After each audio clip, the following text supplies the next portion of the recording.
What up, what up, what up, what up? It's your boy, capital G-U-G-U-E, Michaels. Welcome to Film Talk with Google Michaels.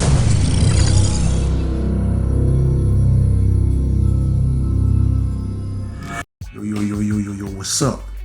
It's your boy, Google Michaels, and welcome to Film Talk, where we talk about movies, cameras, lenses, editing, post-production, everything dealing with movie making.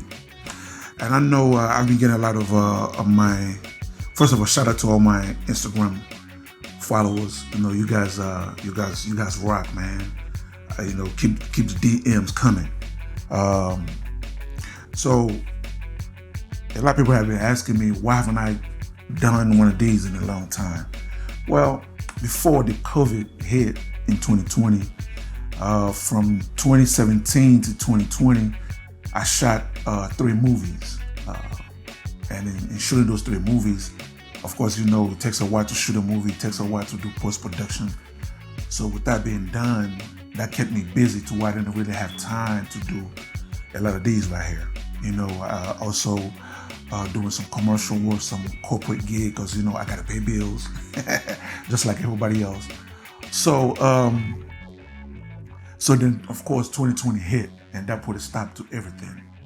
But now that things are opening back up, I thought to myself, okay, well, maybe it's time for me to start doing this again. And I've been getting a lot of messages on Instagram and also on my Facebook asking me a lot of questions dealing with camera work, dealing with filmmaking. So I was like, okay, well, while I have this time now, let me go ahead and start making a lot of these, sharing my knowledge, sharing my experience in camera work. And what I've noticed lately is this trend. I know you saw the title, and before you get triggered, let's discuss it. And the reason why I think it's a very, very bad idea to use autofocus, especially if you're trying to be a professional director of photography, a professional cinematographer. I think it's a horrible idea to work with autofocus. So let's talk about it. There's a new trend now, to where a lot of camera guys, YouTubers, guys that shoot weddings, a lot of interviews, they prefer to use autofocus. And also there's this crave now, everybody wants IBIS. They're addicted to autofocus and IBIS. The IBIS is I believe is in-body image stabilization. In-body image stabilization. That's IBIS. And now everybody want IBIS. Since it came out. It's been out for a while, but Canon, the R5 that came out in 2020, that's what really blew it up. That's what made it popular. Everybody now wants IBIS. Everybody wants autofocus, which I think is a very, very bad idea. Here's why. First of all, autofocus was invented in, I believe it was 1978, and there was a camera called Konica 35 AF. I think it's how you pronounce Konica or Kanika, something like that. It was in 1978. That's the first camera that started with this autofocus, but it was mainly for pictures. For pictures. Autofocus has never been a film thing, a movie thing. You understand what I'm saying? It's really for pictures. That's what it's for. And what happened is, since the DSLR changed the industry as far as for independent filmmakers, a lot of guys started using autofocus, and to where now it's like their life depends on it. And I think that's a very, very, very bad idea. Here's why I say that. Now, let me rewind. If you want to shoot, if you're just a YouTuber, you want to stick to making YouTube videos, you want to stick to making content, then by all means, go for it. No problem. But if you're trying to step up your game to where now you are a professional director of photography, a DP, a cinematographer. They are the same thing. If you're trying to be a professional DP, you have to learn how to use follow focus. You have to learn how to pull focus on your own, or you get a focus puller. Because on professional sets, high-end sets where they're making, whether it's Hollywood movies, whether it's independent mid-range movies, whether it's low-budget movies, when you come on set, for instance, let's say a producer hires you, right, and says, "Hey, I want you to shoot this movie for me. My budget is $30,000," and you are a solo director, cinematographer. You're a package deal. When you come on set and you pull out a still lens, he's gonna look at you funny. He's gonna start looking at you funny. When you go to a professional, like $100,000, $200,000, $300,000, $1 million budget films, and you pull out a still lens and talking about autofocus, everybody's gonna start looking at you funny, and you may end up losing that gig. Real talk. You may end up losing that gig because to them you don't know what you're doing. You're not a professional. So autofocus it's not. I don't want to say amateurs, but it's not for professional sets. It's not for movie sets. It's not for high-end commercials. It's not for high-end music videos. It's not for television. You understand what I'm saying? Those guys shooting those projects don't use autofocus. You understand what I'm saying? So I think that's one of the reasons why you should not, if you're trying to be a professional DP, stop using autofocus. It limits you.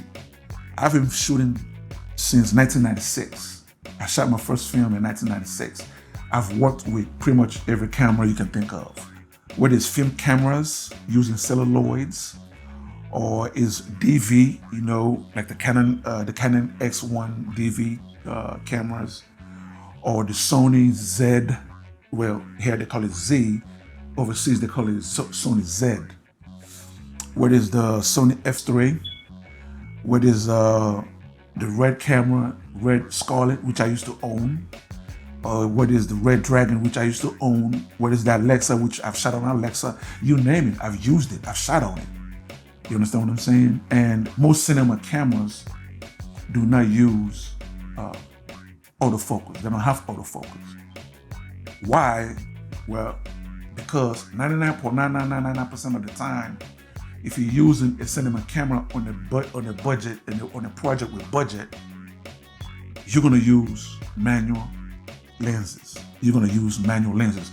9 times out of 10, if you're working on a budget on a project with budget, you're gonna use a cinema camera. And if you're using cinema camera, 9.9999% of the time, you're gonna use cinema lens, which are manual lenses.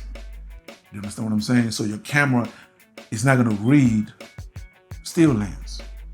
You understand what I'm saying? Now, let's don't get it misunderstood. Let's don't get it twisted. If you want to use still lenses, by all means, do what you do. I'm not telling you not to do that. I'm just telling you, if you're trying to do major projects, if your goal is to one day shoot movies for major studios, learn how to start operating your camera. Let me give you an example. Let's say Ridley Scott sees your work and like, yo, I like your work. I'm shooting the next Prometheus movie and I want you to DP it for me. Do you think you're gonna walk up on his set with a still lens and telling Ridley Scott, hey, I have autofocus?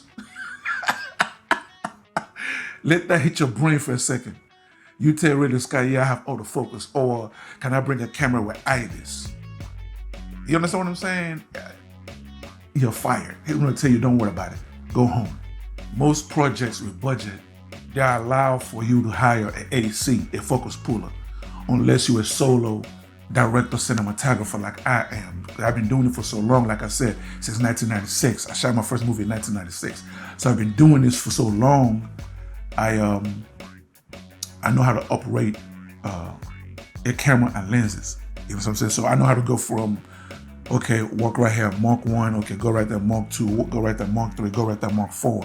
So I know how to go from Mark 1, Mark 2, Mark 3, So, because I've been doing it for so long, so my advice, if you're trying to be a professional DP, a professional cinematographer, stop using autofocus. It makes cameramen lazy. Again, not telling you not to use IBIS. I mean, not to buy cameras that use IBIS, not to buy still lens, or not to buy cameras that use autofocus. If that's what you want to do, by all means, do your thing. But if you want to get hired by producers with $50,000 budget, $100,000 budget, $200,000 budget, $500,000 budget, $1 million budget, $2 million budget, you need to learn how to use your camera. Because 9 times out of 10, if they don't let you bring your own camera package, if the producer rents a camera package and lighting for you, 9 times out of 10, he's going to rent, if he has a budget, he's going to rent high-end cameras. And 9 times out of 10, those high-end cameras don't use autofocus. And he's going to rent manual lenses. He's going to rent cinema lenses, and they don't come with autofocus. Okay? So that's basically all I'm trying to say. If you want to step up your game and shoot bigger budget production, learn how to operate your camera and stop. I repeat, stop depending on autofocus. It is for still photographers. It's for photographers, not filmmakers. Okay? My name is Google E. Michaels. Thank you for joining me. Please subscribe, share. If you like what I'm saying, even if you disagree with me, leave a comment. Let's have this dialogue. And if you want to follow me on Facebook, it is Google E. Michaels. And here is my YouTube. It is Google E. Michaels. So please subscribe. I need those subscriptions to come up. Like, share, and leave a comment. Even if you disagree with me, just keep it respectful. But you can disagree. I have no problem with that. Let's have this dialogue. And if you want to see my previous work or the work I've done in the past, my present and my future work, please visit my website. It is www.guguemichals.com. It is www.guguemichals.com, GoogleEMichaels.com. Okay? Thank you for your time. Stay safe out there and happy filming. Bam!